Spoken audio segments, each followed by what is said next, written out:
चंद दिनों पहले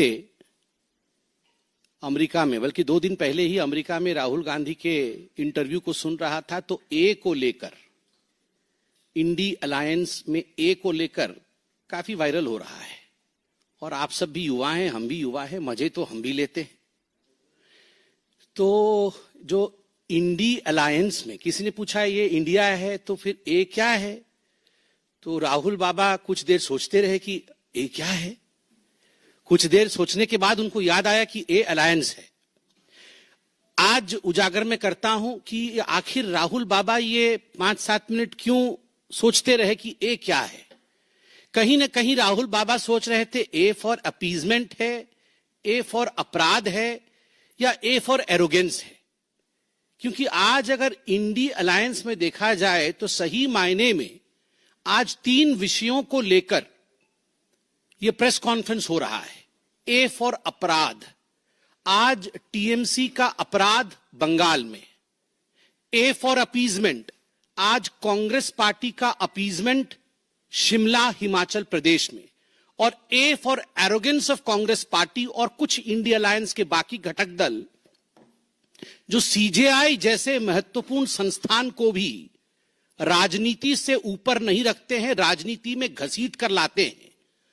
गणपति पर्व जैसे महत्वपूर्ण पर्व को भी राजनीति से ऊपर नहीं रखते हैं, राजनीति में घसीट के लाने का एरोगेंस उनके मन में होता है।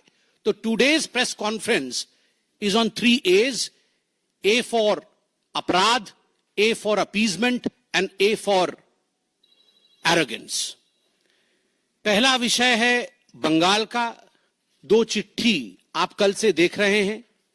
एक चिट्ठी है sub divisional court diamond harbour का, जहां डायमंड हार्बर, ये वही डायमंड हार्बर है जहां से अभिषेक बनर्जी, ममता बनर्जी के भाईपो जो हम लोग कहते हैं नेफ्यू, अभिषेक बनर्जी जहां से सांसद हैं, जहां खुलेआम गुंडागर्दी होती है, जहां उनका अपना एक संसार है, उस संसार में अपने आप को वो राजा मानते हैं। वहां ना पुलिस की चलती है, ना कानून का चलता है, ना वहां जजेस की चलती है, वहां किसी की दबंगई चलती है तो वो ममता बनर्जी और अभिषेक बनर्जी की चलती है। तो उसी डायमंड हार्बर के सब डिविजनल कोर्ट के तमाम जो जुडिशियल अधिकारी है, उन्होंने 8 सितंबर 2024 अर्थात इसी रविवार को घटित हुए एक घटना के विवरण को चिट्ठी और पत्राचार के रूप में सब डिविजनल कोर्ट को लिखा है। और बाद में 24 परगना के सब डिविजनल कोर्ट के अधिकारी ने, जुडिशियल ऑफिशियल ने, उसी पत्र को अपने कमेंट्स के साथ हाई कोर्ट के रजिस्ट्रार के पास, एक बहुत, मैं तो कहूंगा हिंदुस्तान के जुडिशियल इतिहास में ऐसा बहुत कम हुआ होगा कि इस प्रकार का कंप्लेंट राज्य सरकार के खिलाफ की गई है। आप देख सकते हैं कि जो सब डिविजनल कोर्ट है डायमंड हार्बर का, उसके जो जुडिशियल ऑफिसर है वो लिखते हैं कि अभी रविवार को 8 तारीख को, 8 सितंबर को लगभग रात को 1 बजे जो होम गार्ड होते हैं आवासीय परिसर के, जहां जजेस रहते हैं, उनके आवासीय परिसर के होम गार्ड ने आके वहां के एडिशनल डिस्ट्रिक्ट जज को कहा कि 2 लोग परिसर में घुस के आए हैं, पुलिस की साजिश से घुस के आए हैं और बिजली काटने की आपके घर की साजिश चल रही है। बिजली काटने के पश्चात आप लोगों के ऊपर हमला भी हो सकता है। जब रात के 12-1 बजे इस प्रकार की खबर आएगी तो स्वाभाविक है जजेस चिंतित होंगे। उन्होंने वहां के ऑफिसर इंचार्ज को, डायमंड हार्बर के ऑफिसर इंचार्ज को तलब करने की कोशिश की, मगर आधे घंटे तक ऑफिसर इंचार्ज नहीं आए। बड़े स्पष्ट रूप से इस चिट्ठी में बयां किया गया है और लिखा गया है कि जजेस बहुत घबराए हुए थे। कहीं ना कहीं जो 2 मिसक्रिएंट थे, कोट अनकोट मिसक्रिएंट शब्द का इस्तेमाल किया गया है। एक पुलिस अधिकारी का नाम और मोबाइल नंबर भी लिया गया है।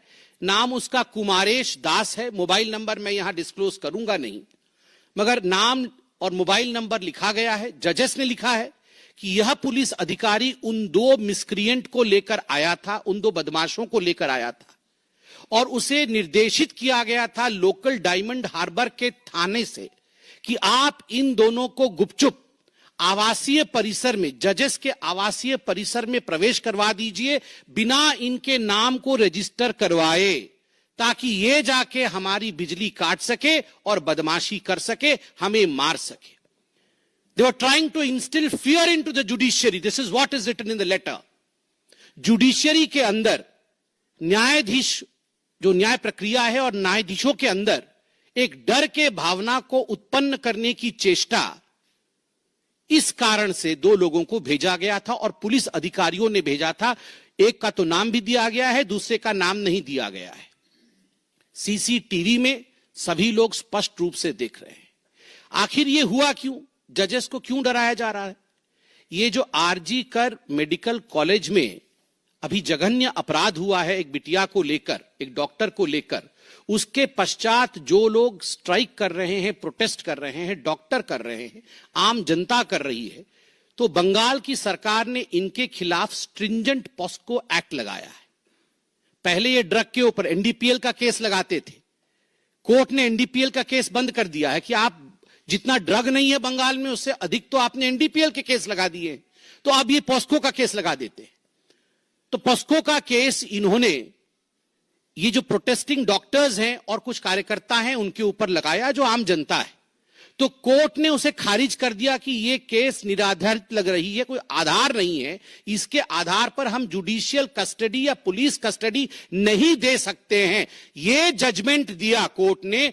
इस कारण से जुडिशियल ऑफिसर्स के ऊपर कहीं ना कहीं उनके मन में एक डर की भावना लाना, so that they become committed, so that they become surrendered in front of Abhishek Banerjee and Mamata Banerjee.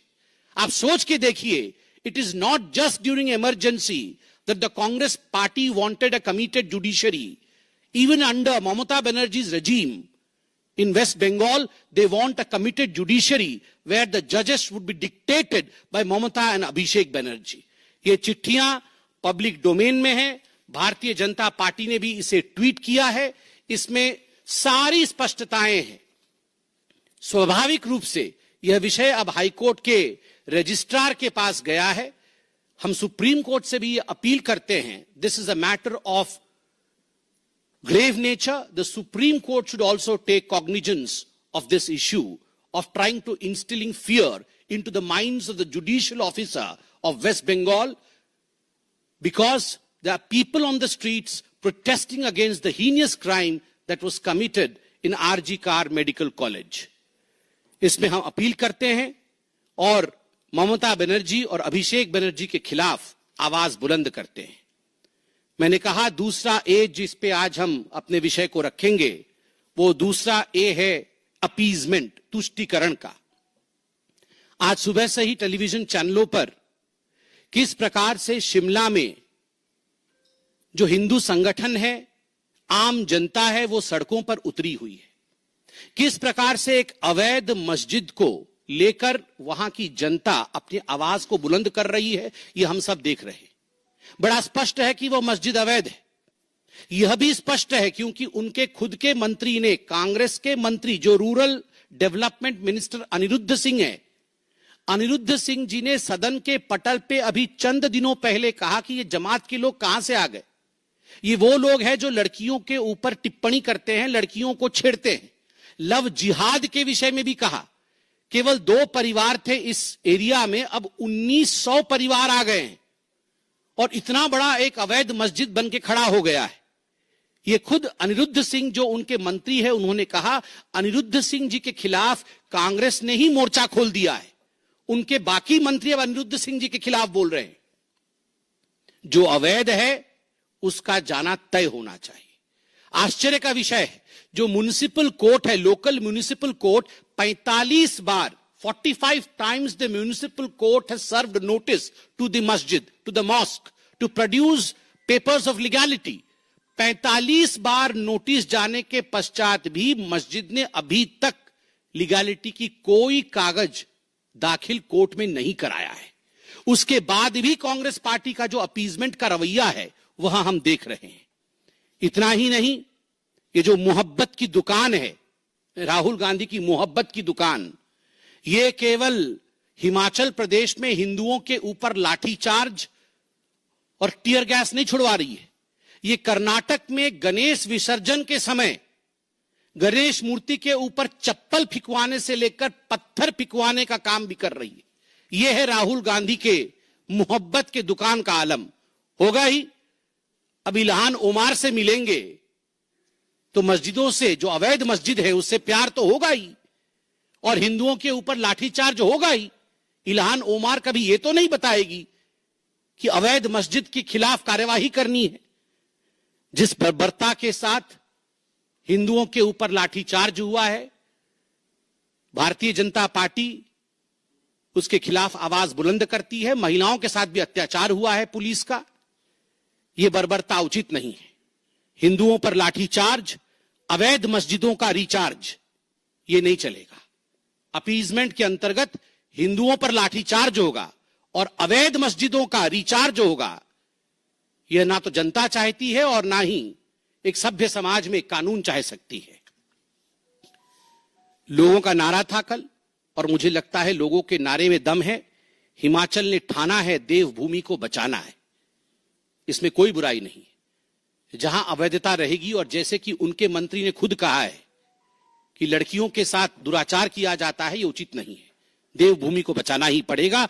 और चंद दिनों पहले अखबारों में हमने पढ़ा कि किस प्रकार से कुछ समुदाय के लोगों ने वहां के लोकल बिजनेसमैन को मारा है। मुझे जहां तक नाम याद आ रहा है वो शायद यशपाल सिंह है। उनकी पिटाई की गई, और किन्होंने पिटाई की है? गुलनवाज, शरीक, सैफ अली, समीर, रिहान, 2 परिवार से 1900 लोग हो जाते हैं, उन्हीं के मंत्री ने कहा है। और इस प्रकार लोकल बिजनेसमैन की पिटाई, आज वहां लोकलाइट सुरक्षित नहीं है, यह उचित नहीं है। This story of appeasement has to stop. The law should take its own course. और इसके साथ हम आज तीसरे A for arrogance, the arrogance of being the leader of opposition. ये लीडर ऑफ ऑपोजिशन बनने का जो एरोगेंस है राहुल गांधी का, यह केवल पार्लियामेंट के अंदर नहीं झलकता है, उनकी बेवकूफी अमेरिका में भी झलकी है। और मुझे माफ करिएगा, मैं बेवकूफी शब्द का इस्तेमाल कर रहा हूं। मैं इसलिए बेवकूफी शब्द का इस्तेमाल कर रहा हूं क्योंकि मैं ही नहीं, करोड़ों हिंदुस्तानी, जिस प्रकार की छवि हिंदुस्तान का दिखाया गया है अमेरिका में, हम उससे आहत हैं। यह राष्ट्रद्रोह का काम राहुल गांधी ने अमेरिका में किया है। जब जाति से जाति को भिड़वाने का काम दूसरे राष्ट्र में किया जाता है, धर्म से धर्म को भिड़वाने का काम दूसरे राष्ट्र में किया जाता है, सिखों के ऊपर इस प्रकार की तल्ख टिप्पणी दूसरे राष्ट्र में की जाती है, तो यह देशद्रोह कहलाता है। और जब देशद्रोह होता है तो उसके लिए बेवकूफी शब्द का प्रयोग करना उचित होगा।